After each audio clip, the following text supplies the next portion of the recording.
Enkya ya leero munna NRM abakwatidde bendera ku kifo ky'omubaka omukyalo wa disitulikiti y'e Kayunga Jacqueline Birungi Kobusinje atandise kakuyege mu butongole obw'okuwenja akalulu akanaamutuusa mu palamenti omwaka ogujja. Ono kakuyega amutandikidde mu ggombolola y'e Kangulumira era obwedda atambula kyalo ku kyalo. Era ayogereko eri omubaka wa palamenti. Abatuuze bamubuulidde ebizibu ebisinga okubatawaanya naye n'abasuubiza okubikolako singa bamuteeka mu ntebe. Mu bintu byonna ekyalo kyabigabira naye namakando ambadde nsaba okitulemu ng'omwana wo ow'olubereberye otugulireyo omuzindaalo tuli bubi empuliziganya tetulina.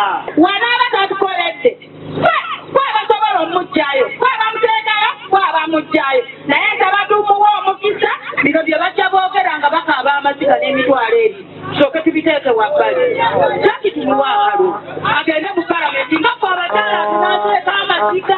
Mu Kayunga muli mikwano gyange naye ne wabweru wa Kayunga nyinawo emiki naddala mpaka mu gavumenti ne pulezidenti Museveni wonna emikwano nkola ki kati bino kusaka bimala kuloopa batusumbuwa kunyweza Kayunga yaffe etinde ebyo mubikwasaani.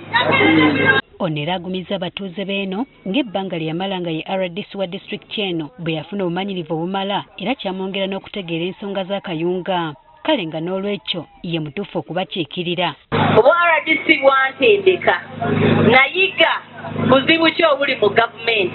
Lwaki gavumenti eweereza ebintu abalina obifuna tutakola ki? Ono abadde Kangulumira nga ne Harriet Nakwedde wa Nuupu naye ali mu ggombolola y'e Nazigo atalaga mu balonzi naye okumussaamu obwesige mu kifo kye kimu ky'omubaka wa palamenti omukyala. Nakwedde naye asuubiza okukola ku nsonga eziruma abatuuze naddala okukulaakulanya abakyala n'ebintu ebirala. Okufo ky'omubaka omukyala owa palamenti kitegeeza omuntu anaabeera mu bantu n'ategeera ensonga ze bayitamu n'abeera ne mama mu bibiina byabwe n'amanya engeri gye banaakulaakulanamu. Ku kyalo ky'Etume ono akakasizza abeeno nti ku mulundi guno yenna anagezaako okubba akalulu ke nga bwe bazze bakola wakukajjootuka. Kubanga njagala bategeeza ebyalino birala bwe tuyimiridde wano ne bwe tutayimiridde eggaali zaazimbibwa era abantu gye bali abagenda okulaba nga akalulu tunaakalonda akalulu tunaakakuuma.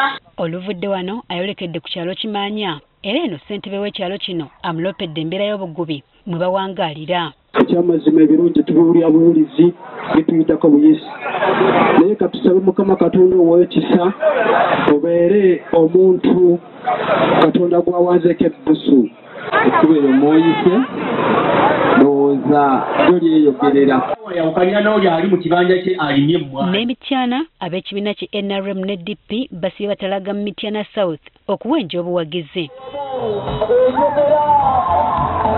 Ab'ekibiina ki NRM tubasanze mu bitundu by'e Luwonvu nga bakulembeddwamu Henry Makumbi akwatidde ekibiina kino bendera ku kifo ky'omubaka wa Mityana South. Oba ne gavumenti endala y'obufuzi akuwaga okola ki? Bano batubuulidde nga ku mulundi guno bwe bagenda okukozesa obukodyo obw'enjawulo. Nze kyemmanyi amaanyi mujja gajjayo naye mbasaba bannange sigenda kusobola kukola ng'abantu abo temubawadde. Abavubuka eyo byonna abatatuwagira bale mukatugambireko nti abalina okuleeta obwanana n'obuwanana n'essente ye NRM n'ababaka baayo. Mujja kulaba buli omu gwanoonya akalulu naye lowooza ani akuwadde ekitiibwa. Henry Makumbi agamba nti yakola ebintu bingi ng'akyali mubaka kyokka bwe yavaayo mbwe yamuddira mu bigere talina kye yayongedde ku kitundu. Naye ffe kitukomezaawo kubagirako ddala nti omusajja ono agenda kuddawo ku gavumenti tumwetedde bweteezo oba oli wanuupu oba oli waki naye vaayo naye ng'olina kufunye.